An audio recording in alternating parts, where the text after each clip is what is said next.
In this tutorial, I will be showing you how to set up a DHCP, DNS, and ADDS in Windows Server 2022. Now, you will need an already set up instance of Windows Server and a network switch connected to it. I'm doing this in a virtual machine, but these steps will also work in physical servers. The first step is to set our static IP. Now, a quick way to do this is go to our network and internet settings. You're going to click on Change Adapter Options. You want to double click on your Ethernet. You're going to click on Properties, and you're going to double click on IPv4. Now, we're going to do a simple IP address for this one. For our IP address, we're going to put 10.1.1.5. For a subnet mask, it's going to be 255.255.255.0. And for our default gateway, it's going to be 10.1.1.1. Now back to Server Manager, we're going to click on Manage, Add Roles and Features. We're going to hit Next until we're at Server Roles, and now we're going to click DHCP. Now we click on Add Features, and then we hit Next until we get the Install button. Our next step is to then go to Tools, DHCP, and now we're going to go add a new scope. You can name this whatever you want as long as you can remember that it's your scope. Our start IP address is going to be 10.1.1.6. That way our 5 doesn't get taken. Now we're going to set our end IP address at 10.1.1.206. Now this means that we can have up to 200 taken IP leases before any new devices will be turned down. Now we're going to set the length to 24, and the subnet mask will be automatically entered. Now your lease duration is how long a disconnected device gets to keep its IP address. Now, as long as you don't have too many devices on your network, this shouldn't really matter. We're going to click No and Finish. Once you're done, make sure to right-click your scope and activate it. Now in our next step, we're going to go back to Add Roles and Features, and this time we want to add DNS. It's going to be the same as DHCP, just add features and hit Next until install.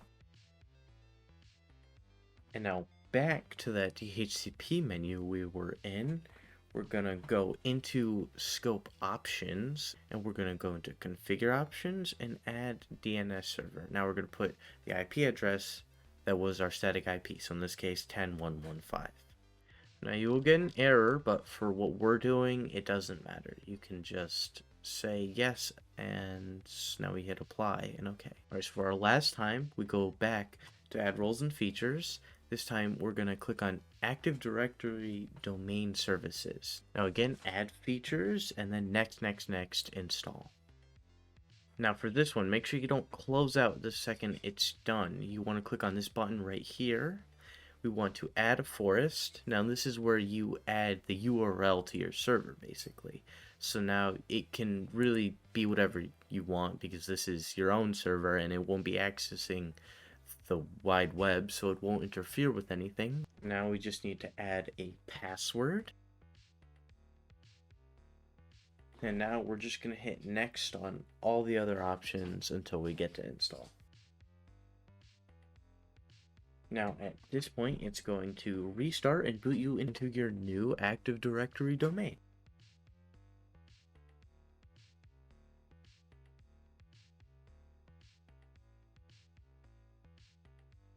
Now at this point, you want to put in administrator for the username, and then you will put in the password that you just set up while we were promoting it to a new forest.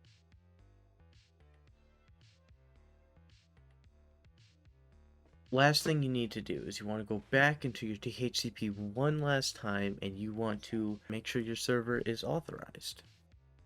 Now at this point, you have a fully functioning DHCP, DNS, and Active Directory domain service.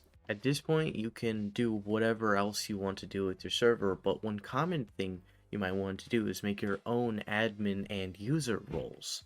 So the way we do that is if we go into Tools and then Active Directory Users and Computers, we then right-click on our domain and click New Organizational Unit. At this point, you just create a name for your users, and then one for your admin.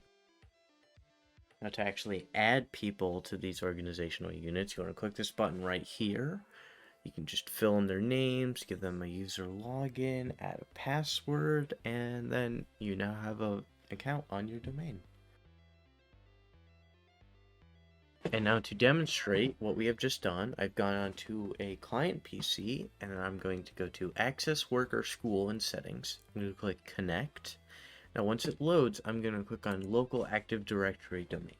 Now as you may recall, our domain name was mrnetwork.net, and we're going to log in as our user. And we're going to make him an administrator so he can do whatever he wants on this computer. Now once it's restarted, I'm going to log in using our user's credentials.